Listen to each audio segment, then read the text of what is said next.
नमस्ते, कशा आहात तुम्ही? हे बघा, आज आपण बनवूया सांडगे। हे सांडगे आहेत उडदाचे। ह्याच्यामध्ये टाकलेला आहे मेथी, कोथिंबीर आणि गरम मसाला। तर मी तुम्हाला ते दाखवेलच। तर चला बनवूया सांडगे।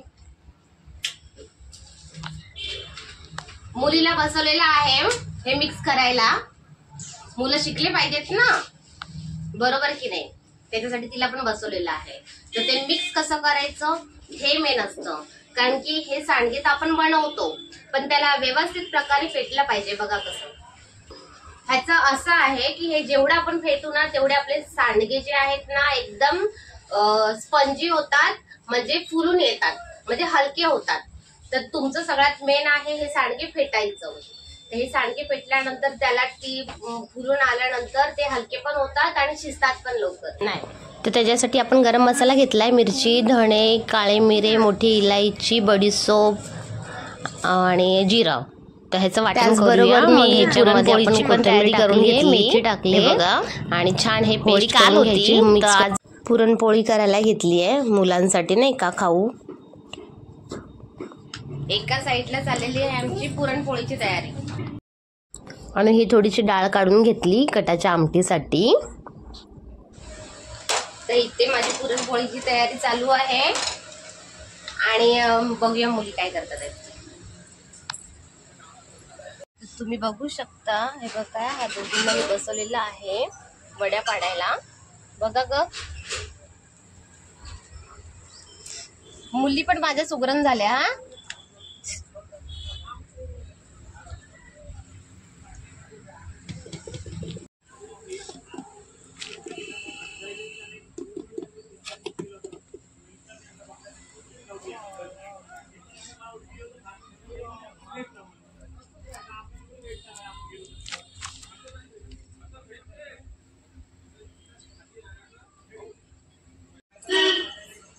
चला तर आता ह्यांची ही तयारी चालू आहे, तर आपण आता पुरणपोळीकडे बघूया।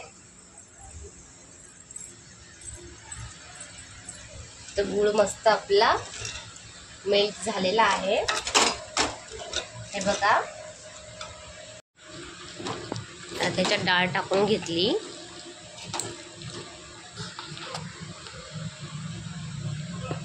हे घे। तर आमच्या बाळाचं मध्ये मध्ये चाललेलं आहे, ताप तिचा काही गेलेला नाहीये ना, त्याच्यामुळे तब्येत ठीकच नाहीये तिची अजूनपर्यंत। औषध तसे तिचे चालूच आहेत।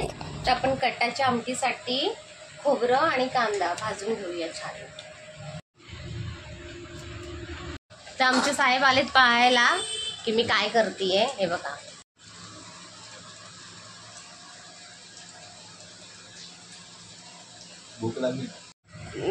आता हे मस्त वाटण करून घेऊयाचं। हे बघा पेस्ट झालेली आहे। आता मी कढई ठेवली, त्यात थोडं तेल टाकलंय, ह्याच्यात अख्खे मसाले टाकलेत।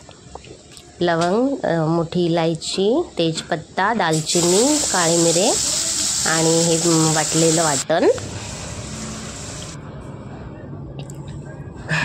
मिक्सरमध्ये थोडं पाणी घालून, नाही का, ते पण पाणी ह्याच्यात टाकून घेतलं। मग आपल्याला हवं तेवढं पाणी टाकून घ्यायचं फ्रेंड्स। आणि मग हे जे डाळ मी काढून घेतली होती ना, ही पण डाळ त्याच्यामध्ये टाकून घेतली। आता हे मस्त मंद आचेवर शिजवायचं। आता हे बडीशोप, लवंग, दालचिनी, काळे मिरे हे मस्त कुटून घ्यायचं। हे आता हे सारण आहे पुरणचं, ह्याला मी चाळून घेते। पूर्वी आपण वरवंट्या पाटावर वाटत होतो, पण आता हे छान आहे, लगेच होऊन जातं। मग त्या सारणामध्ये हे वाटण जे कुटलेलं आहे ह्याच्यात टाकायचं। आणि गुळाची आमटी आहे, त्याच्यामध्ये पण ते थोडंसं वाटण टाकलं मी कुटलेलं। आता पोळ्या करायला घेऊया। तशा मी आता थोड्याच करते, उशीर झालाय ना, बाकीच्या नंतर करेल। मुलांना सगळ्यांना भूक पण लागली आहे, तर पटपट पटपट आता पोळ्या करून घेते। आता हे तुम्हाला दाखवायचं आहे, त्याच्यासाठी मी स्पीड वाढवली जरा व्हिडिओची।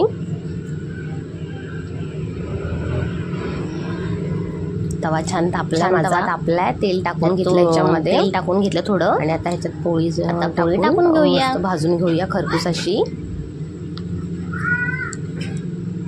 माझ्याकडे काय अजून तो छोटा माईक असतो ना ते नाही आहे फ्रेंड्स, त्याच्यामुळे माझ्या व्हिडिओमध्ये आवाज बरोबर येत नसेल. तर आता मुंबईला जाणारच आहे मी, 19 तारखेची माझी तिकीट आहे. तर त्याच्यासाठी हे वडे वगैरे मी करून घेतले, कारण की मम्मी तर नाही आहे. हे मम्मीसाठी करत होते मी, पण पप्पा आहेत घरी, भाऊ आहे, भावाची मुलं आहेत, सगळ्यांसाठीच. तर आता पोळीची तयारी. तर मस्त पोळी झाली आहे. तर बघा आता हे मुलांना खायला देते मी. तो व्हिडिओ माझा कसा वाटतो फ्रेंड्स, तुम्हाला आवाज माझा बरोबर आला नसेल त्याच्याबद्दल खूप खूप माफी मागते तुमच्याकडे. मुंबईला जाईल तर तुमच्या आशीर्वादाने मी नक्कीच ह्याच्यासाठी एक माईक घेईल. मी त्याच्यासाठी मी ब्लॉग पण चालू नाही केले फ्रेंड्स. मी भरपूर काय काय तुम्हाला सांगायचं आहे, दाखवायचं आहे. मम्मीच्या बऱ्याचशा वस्तू तिथे आहेत. मम्मी माझ्याकडेच आली होती, तुम्हाला माहिती ना, तिच्या लास्ट टाईमसाठी 5 दिवस तर तिचे भेटले मला. आता मुंबईला जाऊन मला बऱ्याचशा वस्तू काढायच्या आहेत. पप्पा आहेत, पप्पाची काळजी घ्यायची, सगळ्यांची काळजी घ्यायची आहे. तर चला आता मुलांना जेवायला देऊया. व्हिडिओ माझा आवडला असेल तर नक्कीच मला कमेंट करा फ्रेंड्स. आणि इतका कमी वेळामध्ये मला एवढा सपोर्ट केला, थँक्यू.